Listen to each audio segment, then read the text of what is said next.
क्या अपनी माताओं, बहुओं, बेटियों सहित किसी भी मतदाता की सीसीटीवी वीडियो चुनाव आयोग को साझा करनी चाहिए क्या? मुझे क्रेडिट नहीं चाहिए।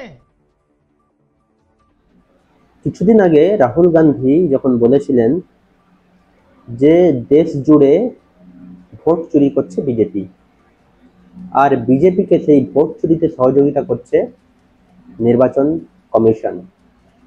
রাহুল গান্ধীর এই বোমার পর যথারীতি প্রেস কনফারেন্স করে নির্বাচন কমিশনার জ্ঞানেশ কুমার রাহুল গান্ধীর এই অভিযোগকে অবাস্তব বলে উড়িয়ে দেন এবং তিনি একটি মন্তব্য করেন, যে মন্তব্য নিয়ে इंटरनेटे हास्यर रोल पड़े जाए। क्या अपनी माताओं, बहुओं, बेटियों सहित किसी भी मतदाता की सीसीटीवी वीडियो चुनाव आयोग को साझा करनी चाहिए क्या?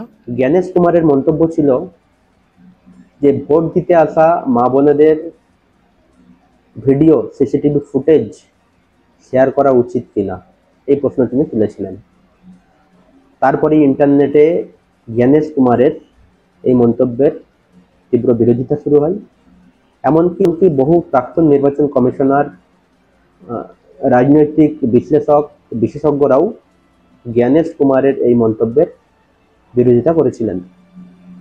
সম্প্রতি আমরা দেখলাম উপরাষ্ট্রপতি নির্বাচনে দেশের নির্বাচিত বিধায়করা ভোটদান করলেন, তাও আবার ক্যামেরার সামনে তারা ছবি তুললেন, ভিডিও করলেন, তা বিভিন্ন চ্যানেলে সরাসরি লাইভ সম্প্রচার হলো এবং সোশ্যাল সাইটে সেই সব ভোটদানের ভিডিও, ছবি যথারীতি ছড়িয়ে পড়ল।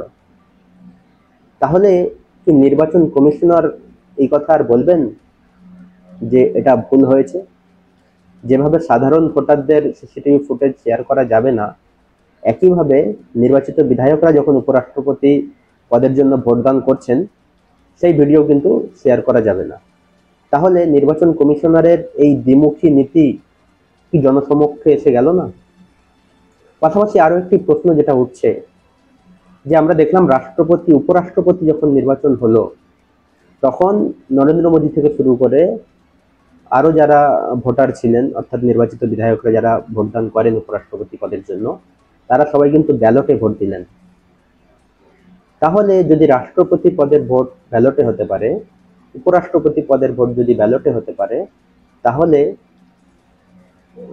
পঞ্চায়েত ভোট থেকে শুরু করে, বিধানসভা ভোট থেকে শুরু করে লোকসভা ভোট কেন ব্যালটে হবে না, কেন ইভিএমে হবে না? বিরোধীদের অভিযোগ যে নরেন্দ্র মোদী কেবলমাত্র বা বিজেপি কেবলমাত্র সেই ভোটকেই ব্যালটে করাই যেই ভোটে যা তারা জিতবে 100% শিওর থাকে। বিধানসভা নির্বাচন বা লোকসভা নির্বাচনে তারা ইভিএম কারচুপি করে যেতে বলেই ইভিএম এর বাইরে গিয়ে ব্যালটে ভোট তারা করবে না। তো এই ভোটদান নিয়ে, সিসিটিভি ফুটেজ শেয়ার করা নিয়ে নির্বাচন কমিশন এবং বিজেপির যে দ্বিমুখী নীতি, সেই নীতি কিন্তু প্রকাশ্যে এসে গিয়েছে।